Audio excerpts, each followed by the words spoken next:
علیکم اسٹوڈینٹس، کیسے ہیں آپ؟ امید ہے آپ سب خیریت سے ہوں گے۔ میں آپ کی اردو کی ٹیچر مس مریم یعقوب ہوں۔ امید ہے پریویس لیکچرز میں آپ کو جو بھی پڑھایا جا رہا ہے آپ کو وہ اچھے طریقے سے سمجھ آ رہا ہوگا اور آپ اسے یاد بھی ساتھ ساتھ ضرور کر رہے ہوں گے۔ تو اسٹوڈینٹس، آج کا ہمارا ٹاپک ہے میل جول کے آداب، یعنی ملنے جلنے کے اچھے طریقے، اچھے آداب۔ آج ہم نے ان کے کویسچن آنسرز کرنے ہیں۔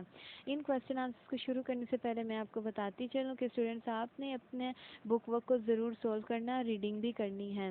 بک ورک کو آپ صرف ایک ہی صورت میں حل کر سکتے ہیں جب آپ اپنی ریڈنگ کو ساتھ ساتھ کریں گے۔ تو اسٹوڈینٹس اب ہم شروع کرتے ہیں اپنے سوالات اور ان کے جوابات۔ ہمارا پہلا سوال ہے، انسان کی سب سے بڑی خوبی کیا ہے؟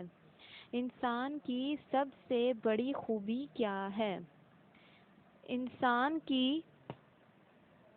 انسان کی سب سے بڑی خوبی یہ ہے کہ اسے زندگی گزارنے کے اچھے طریقے آتے ہوں۔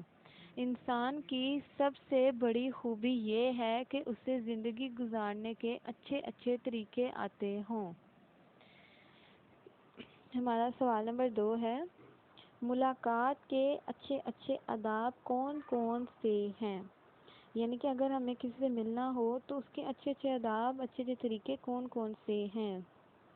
تو دیکھیں، ایک دوسرے کو سلام کرنا، یعنی کہ ہمیں ایک دوسرے کو سب سے پہلے ملتے وقت بات کرنے سے پہلے سلام کرنا چاہیے۔ دوسرا، ہمیں محبت سے ملنا چاہیے، ہمیں سب سے محبت سے پیش آنا چاہیے، کسی کو دیکھ کر ہمیں ایک دوسرے کو منہ نہیں بنا لینا چاہیے۔ اس کے بعد دل میں بغض نہیں رکھنا چاہیے۔ بغض کہتے ہیں حسد کو، دشمنی کو۔ ہمیں ایک دوسرے کے لیے دل میں حسد نہیں رکھنا چاہیے، کہ حسد کہتے ہیں کہ دوسرے انسان کے پاس وہ چیز ہے تو میرے پاس یہ چیز کیوں نہیں ہے۔ دشمنی ہی رکھنی چاہیے۔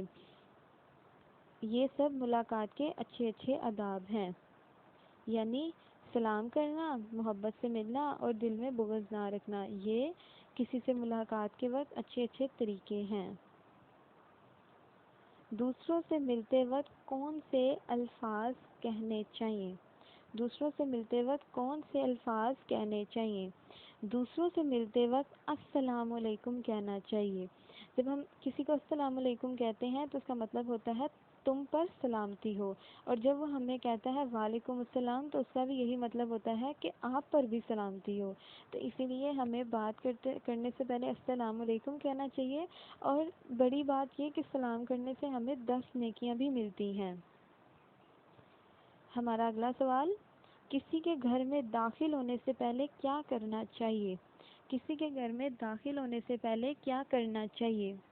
کسی کے گھر میں داخل ہونے سے پہلے دروازے پر دستک دے کر اجازت لینی چاہیے۔ دروازے پر دستک دے کر اجازت لینی چاہیے، یعنی اگر ہم کسی کے گھر جا رہے ہیں تو سب سے پہلے ہمیں نوک کرنا چاہیے، اور نوک کرنے کے بعد ہم نے اگلے کے کسی کے گھر میں جانا چاہیے۔ بلا وجہ کا یوں ہی ڈور کھول کر بلا وجہ کسی کے گھر میں داخل نہیں ہونا چاہیے۔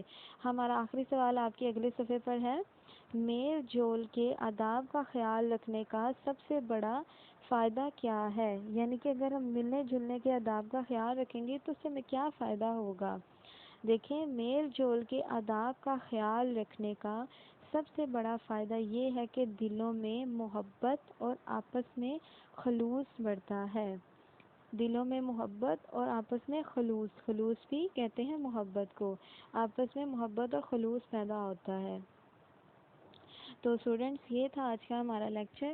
آپ نے آج کے ہمارے اس لیکچر کو اچھے سے ریویو کرنا ہے، اس کا کوئی بھی سولو کرنا ہے۔ اگر آپ کو آج کے اس لیکچر میں کچھ سمجھ نہ آئے یا اس سے متعلق کوئی کویسچن ہو تو آپ ضرور پوچھیے گا، اس کا جواب آپ کو فوری دیا جائے گا۔ کل ہم نے بیٹا نیا سبق اپنا شروع کرنا ہے، محنت کرو، اور اس کے ہم نے کرنے ہیں الفاظ معنی، ساتھ ہی ساتھ ہم نے اپنی اپلیکیشن درخواست کرنی ہے ضروری کام کی۔ آج کا آپ نے سبق کو اچھے طریقے سے یاد کرنا ہے۔ Thank you students, take care and Allah